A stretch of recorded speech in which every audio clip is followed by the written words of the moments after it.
খেলার ময়দানে আপনি একেবারে দাপিয়ে খেলেছেন, আর এখন রাজনীতির ময়দানে, সেটা উলুবেড়িয়াই হোক বা এখানেই হোক, সপ্তগ্রামই হোক, কেমন লাগছে? এক্সপিরিয়েন্সটা ঠিক কতটা চ্যালেঞ্জিং মনে হচ্ছে, নাকি মনে হচ্ছে যে সব ভীষণ সুন্দর যাচ্ছে? আমার প্রথম ইচ্ছা বা ফুটবল খেলাতে আমি যে মন দিয়ে খেলেছি, যে আনন্দ পেয়েছি খেলে, সেই খেলা দিয়ে মানুষকে জয় করেছি। মানুষ নিজে প্রকাশ করছেন, আমরা বুঝতে পারতাম না আমরা কি খেলেছি না খেলেছি জানি না। আমাকে অনেক সময় জিজ্ঞেস করতো, তুমি ওই খেলাটা বলো। আমার ভাই আমি বলতে পারবো না, মানুষের কাছে জিজ্ঞেস করো, মানুষ বলবে। তারা খেলা দেখেছে, তারা আমাদেরকে সেই মণিকোঠায় বসিয়েছে।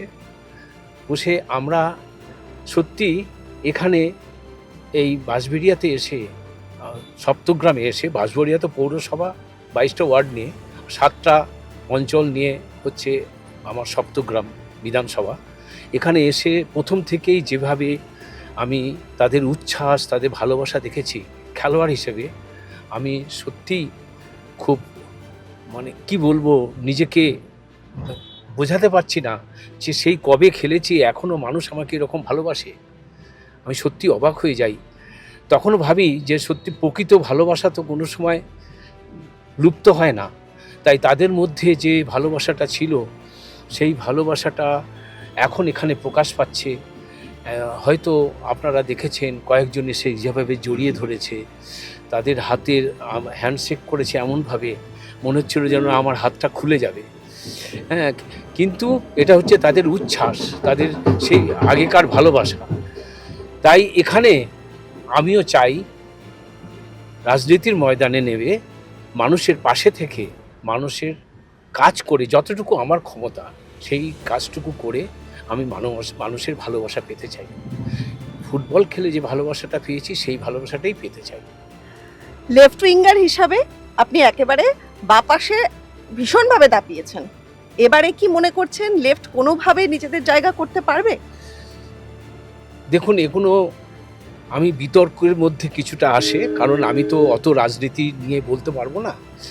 আমি রাজনীতির বিশ্লেষকও নয়। তবে এটুকু বলতে পারি যে মানুষ এখনও দিদির পাশে আছে, তার উন্নয়নের পাশে আছে।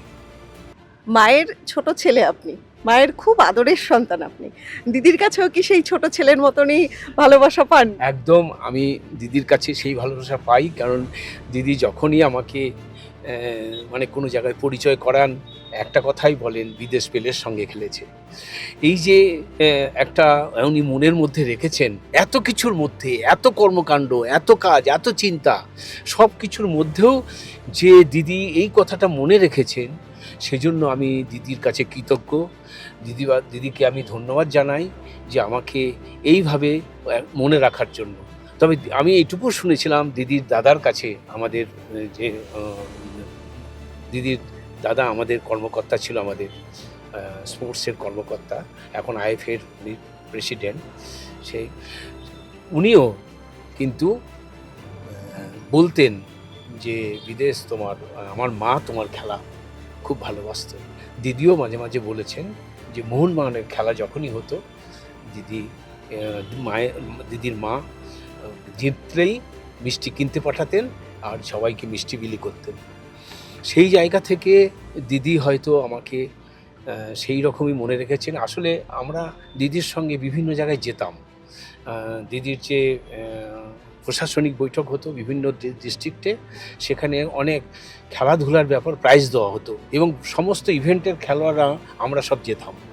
সেখানেও দিদি, একটা ঘটনা বলি, বাঁকুড়াতে গেছি, ভারতী ঘোষ তখন এসপি ছিল, সেই দিদিকে মা বলছেন তখন উনি।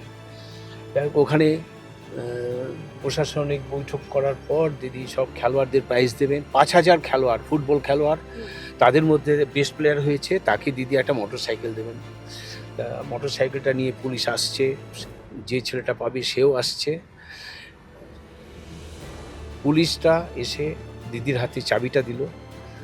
দিদি আমাকে ডাকলো, বিদেশ এদিকে এসো,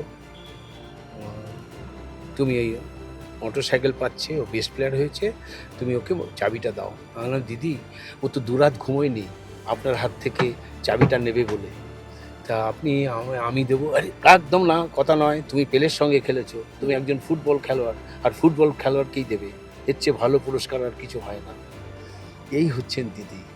আমি তখন দিদিকে বললাম, দিদি আপনি মোটর সাইকেল দিচ্ছেন বেস্ট প্লেয়ারে, আমি একটা ছোট্ট তোয়ালি পেতাম বেস্ট প্লেয়ার, যখন আমি গ্রামে গঞ্জে খেলতে যেতাম, দিদি আমাকে হাতটা দিয়ে পিঠটা চাপড়ে দেন হাসি মুখে। আচ্ছা, মানে দিদি সত্যি একটা মনের মধ্যে আমি যে আছি সেই জন্য আমি সত্যি ভাগ্যবান। একেবারে এই প্রচণ্ড গরমের মধ্যে আপনি প্রত্যেকদিন এই প্রচারে বের হচ্ছেন। আপনার মনে হচ্ছে যে না ফুটবল মাঠে ঘাম ঝরানো আর প্রচারের ময়দানে ঘাম ঝরানো কোনটা কঠিন? আমার দিদি আমাকে যে সম্মান দিয়ে এখানে নিয়ে এসছেন, যে ভালোবাসা দিয়ে এখানে নিয়ে এসছেন, আমার সেই ভালোবাসাটা রাখার জন্য আমাকে পরিশ্রম করতে হবে। দিদিকে আমি কখনোই যে ফাঁকি দেব না, আমি যে খেলাতেও ফাঁকি দিইনি, দিদি সেজন্য ভালোবেসেছেন, তেমনি এখানেও আমি ফাঁকি দেবো না। আমি কোনো জায়গাতেই আমি ফাঁকি দিতে যাই না, যে জন্যই আমাকে সবাই ভালোবাসে, ওই কারণেই আমি যতটুকু পারবো আমার ক্ষমতা অনুযায়ী আমি সেই কাজটা করব। আজ দিদির এখানে যদি আমি চুপ করে বসে রইলাম, গরমের জন্য গেলাম না, আমি কোনো জায়গায় কোনো পার্টিসিপেট করছি না, যেখানে ওই তাপসরা বলছে দলের থেকে বলছে যেতে যাচ্ছি না, তার মানে কি দিদিকে অসম্মান করা হচ্ছে? দিদি তো আমাকে বিশ্বাস করে এখানে পাঠিয়েছেন, সেই বিশ্বাসটা যদি আমি না রাখতে পারি তাহলে আমি দিদির কাছে আজকে যে সম্মান দিয়েছেন সেই সম্মানের মর্যাদা কি করে দিলাম? একদমই। আচ্ছা আমাকে একটা কথা বলুন, ফুটবল খেলা এবং পাশাপাশি এই যে ডিসিপ্লিন রাখার যে ব্যাপারটা থাকে, একজন ফুটবল খেলোয়াড় ভীষণ ডিসিপ্লিন থাকেন, এবার প্রচারের ময়দানে প্রার্থীকে কতখানি ডিসিপ্লিন থাকতে হয়? এটা যার যার নিজের ব্যাপার, যে যেরকম থাকতে পারে।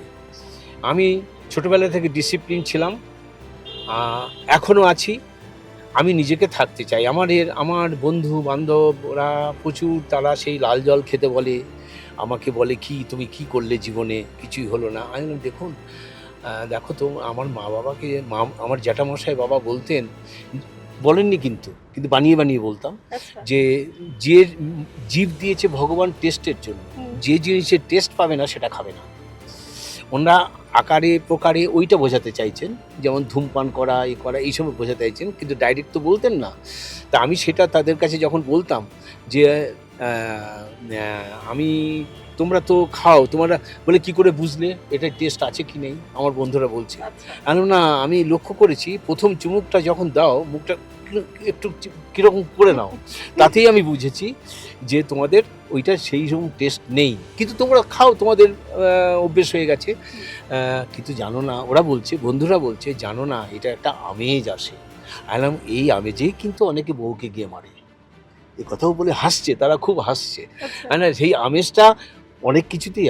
আমি তোমাদের এই সঙ্গে বসে তোমাদের চানাচুর খাবো, তোমাদের বিস্কুট খাবো, তোমাদের ভাজা খাবো, তোমাদের যা দেবে সেটা খাবো, সেটা খেয়ে কিন্তু আমি আনন্দ পাই। সেটাও আমার কাছে একটা তৃপ্তি। তুমি যেন ওইটা খেয়ে তৃপ্তি পাচ্ছ, আমার কিন্তু ওইটা খেয়ে তৃপ্তি। আমি তোমার সঙ্গ দিতে এসেছি, অর্থাৎ সঙ্গ যেভাবেই দেওয়া যায় ওইটাই খেতে হবে, কোনো মানে নেই। তবে হ্যাঁ, আমি একদিন খাবো ঠিক করেছি জানো, তোমাদেরকেও বলবো, কিন্তু কবে খাবো, কখন খাবো, কোথায় খাবো ঠিক করতে পারছি না। আর ওরা মানে হাসতে হাসতে মরে যায় আমার কথায়। সেই জন্যই বলছি ডিসিপ্লিন হচ্ছে নিজের কাছে। কেউ কোনোদিন ডিসিপ্লিন ওই বলে বলে হয় না। আজকে আমাদের বাবা কাকা যাটা অনেক কিছু শেখায়, কিন্তু সেটা পরবর্তীকালে অনেক ছেলে মেয়ে মানে, অনেক ছেলে মেয়ে মানে না।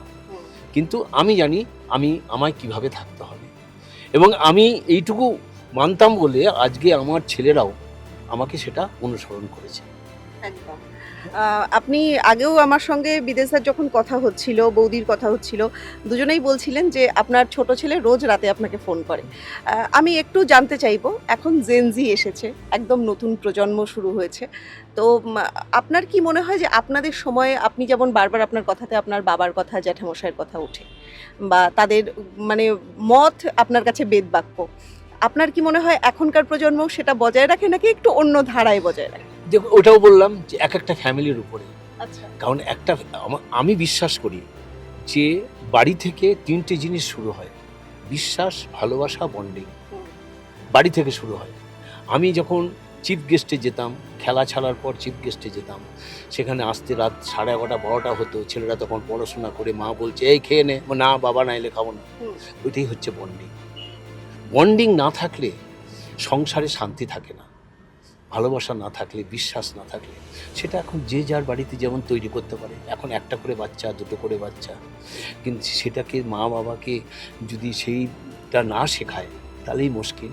এখনও আমার ছেলেরা কিন্তু সব জায়গায়, এবং অনেকে বলেই ফেলে, এখানে এসছে আমার বড় ছেলে, আপনি যদি দেখেন বুঝতে পারবেন, দেখেই বলবে ও তো বাবার মতো হয়েছে। আচ্ছা। এইটা আমার ছোট ছেলেকেও ওখানে এরকম বলে, ওরাও খুব গর্বিত হুম। যে আমার বাবা এরকম, বাবার কোনো নেশাভান নেই, বাবার কিছু নেই, এই জন্যই ওরা খুব গর্বিত। ওরাও, ওর বন্ধুরাও ওখানে গিয়ে আমি খেলতে, ওরা তো, ওদের ওখানে এক টিম আছে, হুম। ওরা খেলে, সেখানেও আমি গেছি, তারা খুব আমাকে সেভাবে গ্রহণ করেছে, আপনাকে পেয়ে আপ্লুত। আপ্লুত ওরা। এবং ওদের 15 আগস্ট খেলা হয়, সেখানে থাকতে পারি না, খুব আফসোস করে, আচ্ছা। বলে তুমি একদিন থাকো, একবারে থাকবে এখানে এসে এরকম। সেই জন্যই বলছি যে মানুষ ফ্যামিলি থেকে শেখে, এবং ফ্যামিলি কেমন হবে তার উপরে ছেলেমেয়ের নির্ভর করে। কারণ আমরা এখন কিন্তু খুব ক্রুশিয়াল জায়গায় যাচ্ছি, কারণ ফ্যামিলিতে আমাদের যে কথা বললাম সেটা কিন্তু এখন হারিয়ে যাচ্ছে। হুম। ওটাকে তৈরি করতে গেলে মা বাবাকেই তৈরি করতে হয়, অন্য কেউ পাড়ার লোক এসে করবে না। হ্যাঁ, বাবার সময় দিতে পারে না, কিন্তু মা, আমি সব সময় মাদের বলি, মা হচ্ছে চাবিকাঠি বাড়ির। মায়েরা যদি ঠিক থাকে না, ছেলে মেয়েরা ঠিক আছে। যত টাকা পয়সা থাক, যাই থাক, হুম। যদি মনে শান্তি না থাকে, ছেলে মেয়ে যদি মানুষ না হয়, কোনো শান্তি পাবে না সে। আচ্ছা, এখনকার যুব সমাজ যারা, তারা রাজনীতির ময়দানের কথা বললেই, আমি বিভিন্ন জায়গায় কথা বলেছি, তারা প্রথমেই বলে রাজনীতিটা অত বুঝি না, রাজনীতিতে আসতে চাই না। কেন মনে হয়? না, তারা নিজেদের চিন্তা ভাবনা দিয়ে ভাবছে হুম। যে এখন এই রাজনীতিতে গেলে পারে আমার ভবিষ্যৎ কি। তারা তো এই রাজনীতি নিয়ে তারা ভবিষ্যৎ গড়বে এমন নয়। তাদের চিন্তা ভাবনা, আমি বাইরে গিয়ে পড়াশোনা করব, আমি এই করব, ওই করব, এইসব ভাবছে তারা। সেই জন্যই তারা এখনই চট করে রাজনীতিতে আসতে চাইছে না, কিন্তু তারা চিন্তা ভাবনা করে, রাজনীতি নিয়েও চিন্তা ভাবনা করে। এই যে সমাজের মধ্যে এত ডামাডোল, তারা কি তাদের মধ্যে একটু তাদের ভেতরে ঢোকে না? সব ঢোকে, কিন্তু তারা ভাবছে যে আমি এই জায়গায় গেলে আমার কি হবে, ওই জায়গায় গেলে কি হবে। তাদেরও চিন্তা ভাবনা আছে, কিন্তু চট করে তারা এই পদক্ষেপ দিচ্ছে না। এর মধ্যে হয়তো একটা টাইমে কলেজ লাইফে এসে তারা তখন সেই রাজনীতির মধ্যে ঢুকতে পারে। এখন সেটাও কিন্তু তাদের নিজের কাছে। সব মানুষ যে রাজনীতির মধ্যে থাকবে, সব ছাত্রছাত্রী যে রাজনীতি নিয়ে গ্রহণ করবে, এমন কোনো কথা নেই। আমরা বরাবরই দেখে এসেছি, বিদেশ বোস, ডিসিপ্লিনড, ঠান্ডা মাথার মানুষ, একেবারে সাদা মাঠা, মাটির কাছাকাছি মানুষ। এত কালারফুল কেন আপনি? কালারফুল বলতে আমি শুধু ওই যে একটা কথা বললাম, আমি একটা জিনিসের জন্যই আমি কালারফুল, মানুষের ভালোবাসা পেতে চাই। ওইটা হচ্ছে সবচেয়ে শ্রেষ্ঠ সম্পদ। ভালোবাসা না দিলে ভালোবাসা পাওয়া যায় না। এই যে আমি যখন যাচ্ছি, বাচ্চাদের গালে একটু হাত দিচ্ছি, আমারও ভালো লাগছে, তারাও মিষ্টি হাসছে। সেই জন্যই আমি নিজেকে ওইভাবে রাখতে চাই। আমি বারবার বলি, আমার কিচ্ছু দরকার নেই, আমি শুধু ভালোবাসা চাই। মানুষের পাশে থেকে, মানুষের কাজ করে, আমি মানুষের ভালোবাসা পেলে আমার আর কোনো কিছু দরকার নেই।